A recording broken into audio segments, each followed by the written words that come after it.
Crazy Rich Asians centers around the character of Rachel Chu, played by actress Constance Wu, and her boyfriend Nick Young, who it turns out is crazy rich. As in, this is an old money family that immigrated from China to Singapore and basically developed much of that country.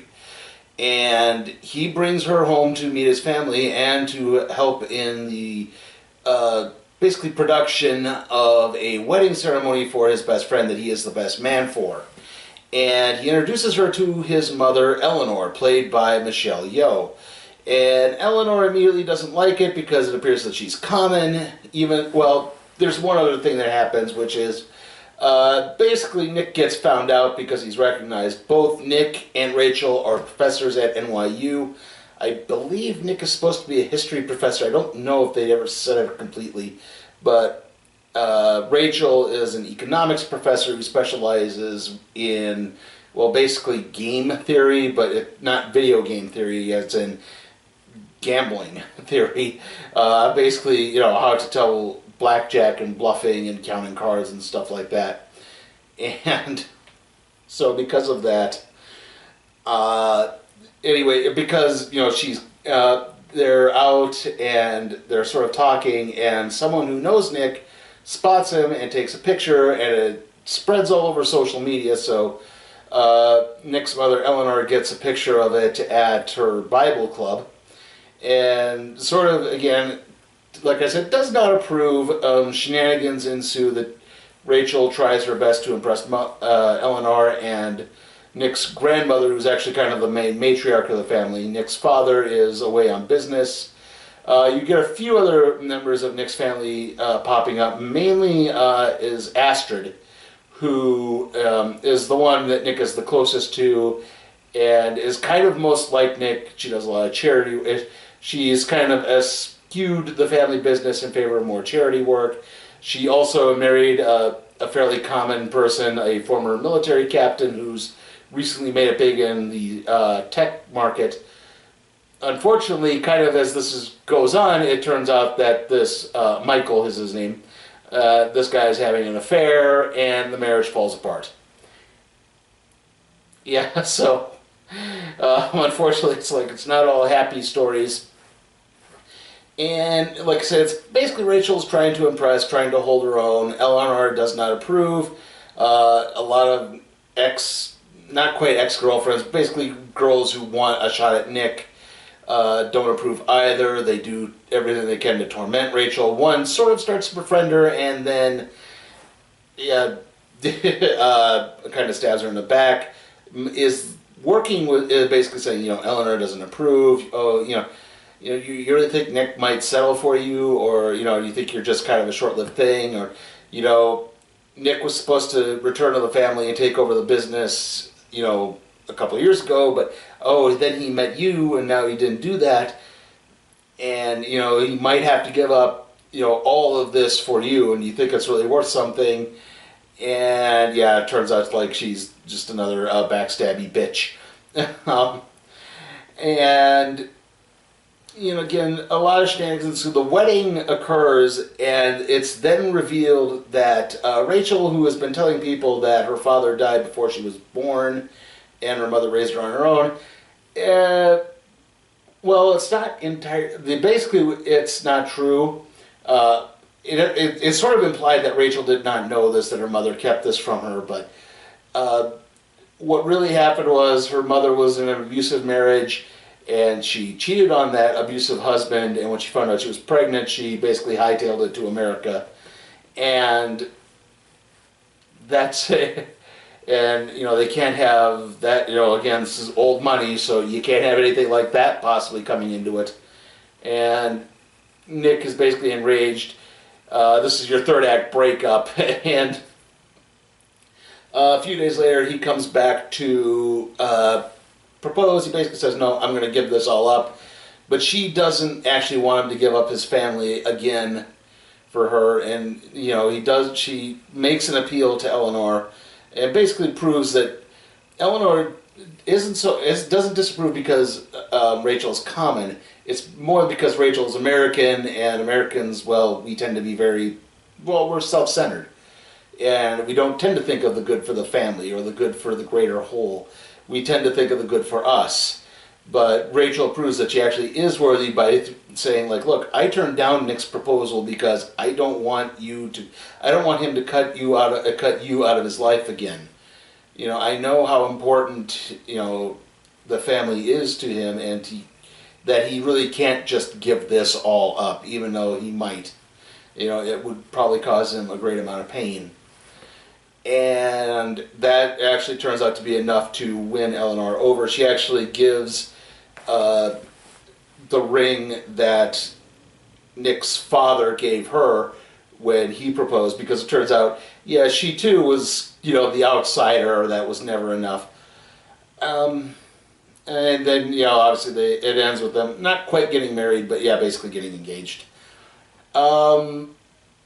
So this was really kind of a mixed bag. There were times I thought this film was really doing some good things well, and then other times not so much. Rachel Chu was Constance Wu was Rachel Chu. I'm sorry. Sorry. Constance Wu is pretty good. The guy they have, Nick Young, just a sec. I should have looked that up. Henry Golding, who is part Malaysian, was born in Malaysia and primarily raised in Malaysia, and yet people were protesting his casting because he's part Malaysian. They are pretty good. Ken Jeong is... I gotta try to remember these characters' names a bit. He's that guy from that thing, but he's Wei Moon Go, father of Pik Lin Go, basically Rachel's former college roommate, who sort of, and her family basically tips Rachel off as to the opulence that the Young family actually wields. The Go family is very much new money that has recently come in like the last 20 or so years. Michelle Yeoh should have been better in this. Unfortunately, it's like there are times, I don't know if it's a cultural thing, it's just something didn't quite click. Like there's this point where her character tells Rachel that Rachel will never be enough. And it comes across more like, it's supposed to be mean-spirited, but it comes across more like, you know, no, I'm just saying because you are marrying my son, you will never be enough. Yeah, it has nothing to do with the money thing, and that didn't quite click as well as it should. I mean, there actually was a really cool bit at the beginning of the movie where they taught it's actually them sort of facing some discrimination. They're in London, and they're visiting this hotel. It's the Culberthorpe or the Oglethorpe or something like that, or the Culberthorpe. And they get turned away, like, oh no, you don't have a reservation here. You know, no, we have no vacancies. I'm sorry. And she basically, you know, calls her husband. Her husband calls the guy who owns the hotel. The guy said, "I am sorry, Miss Young. You know, I was just on the phone with your husband. I'm selling the hotel to him." And it was kind of a cool little scene, but nothing ever really came of it. Unfortunately, it just. I was, like I said too, Nikos. There's a character played by Nico Santos, sorry, named Amanda Ling, who is very obviously gay, but he lays it in just right. Ken Jeong also lays it in, and he's only in the movie for like a little couple of bits, but he's actually pretty well done. He's not the overly obnoxious Ken Jeong who pop up from time to time. And, you know, they're fine. I think the problem, too, is this film looked like it was starting to do some things different, and then it proceeded to go right back into the cliches. Like, you know, about 2/3 of the way through, I'm like, okay, well, we should be getting the third act breakup here. I mean, and the wedding happens, I'm like, oh, well, they're not going to do the third act breakup, and then right as they did, they went right into the third act breakup. Oh, there's the socialite friends who actually seems to befriend Rachel and is being really nice. And then it turns out she's conspiring with all the other socialites to scare her off and make her, you know, feel like nothing. Yeah, it falls apart again, and it's just... There was parts of this movie I really liked, and there were parts of this movie that unfortunately just, like I said, just felt so cliched and so trite. I do want to try to say support the movie as best you can, because it's nice to see a movie that's not predominantly cast with, Caucasian actors, with Asian actors. I don't know, that sounds strange, but yeah. Like I said, you want to see more movies that appeal to a broader audience, but still have a predominantly minority cast. And I do want to say, if you are interested in going to see the film in the theaters, do go see it in the theaters. But if not, and this is more of a wait film. But if you're just a casual moviegoer who's just looking for something, like maybe just wait till Netflix on this. I'm going to be giving Crazy Rich Asians a C. The Fighting Tigers of LSU collide with Southeastern Conference foe Alabama, or see Texas El Paso face Wyoming tomorrow on CBS Sports. This is CBS. Okay, it's trailer time, and we actually have a kind of nice blending of old and new here. We've got we've got a few new ones, but we've also got some old ones, but not too terribly like, oh my god, I've seen this thing 15 times. We had Second Act, which is the Jennifer Lopez movie. She's trying to get a better job, and so some guy fudges a resume for her so that she gets an executive job, even though she's like a checkout clerk at a Walmart-like place. We had Searching again, and yeah, I know Searching gets a wide release on the 31st, but again, that's getting a week release beforehand. I think it's actually come out in several foreign markets already, so there's probably a lot of reviews. And like I said, the final week of August is just going to be my off week, because there's just really nothing. That's the only real thing coming out, and it seems like everyone's going to have a review of that already. So after that, okay, now we got some new ones here. We got Night School, a Kevin Hart film about a guy who has to go to night school to get his GED. So again, you could try to, for lack of a term, make something of himself, but the night school teacher is played by Tiffany Haddish, and she's tough as nails and is grilling everyone, and hilarity ensues. After that, we have What Men Want, which I guess is the long-lost awaited sequel to What Women Want, about a woman who gets the ability to understand what men think. Don't they already know what we think? It has Treasury P. Hansen in it. After that, we have, talk about a weird turn, we have Boy Erased, a film about conversion therapy. A gay child gets sent to a conversion therapy camp. It's by Joel Edgerton. Russell Crowe is a minister whose son, I can't think what the actor's name is who plays the son. Nicole Kidman is the mother, and just, yeah, I don't know. That was, again, weird thing to go from, wacky comedies to an intense drama about, like I said, conversion therapy.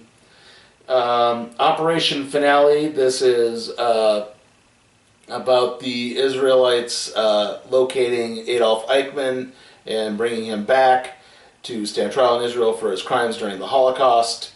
And he tries to play some mind games to get out of it, but it seems to be not, it looked like a good film, but it's coming out again. Well, I think it's the last week of August. It's coming out at the same time as something else.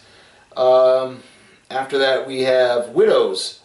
It's a caper movie directed by Steve McQueen, the guy who directed Shame and 12 Years a Slave and movies like that. It has it's Viola Davis.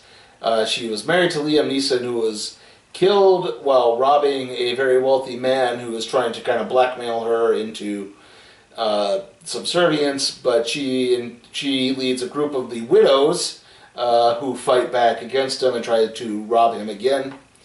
After that, we have The Nun again, and then rounding things off, we have the remake of Star is Born with Bradley Cooper and Lady Gaga. Okay, so next movie is going to be Mile 22. That should be up on Friday. This will probably be up on Thursday, the rate it's going. Don't know if we see Mile 22 on Friday or Thursday night. Right now I'm leaning a bit towards Thursday night. After that, we got NXT TakeOver Brooklyn 4. Then we have SummerSlam. And in between that, we'll have the random trade review on the Grendel Archives. I've already shot the video for that. I've recorded the audio. I just need the cover scans and merge everything together. So it's not going to be a particularly long episode, so it shouldn't be too particularly tough to edit. See you all next time.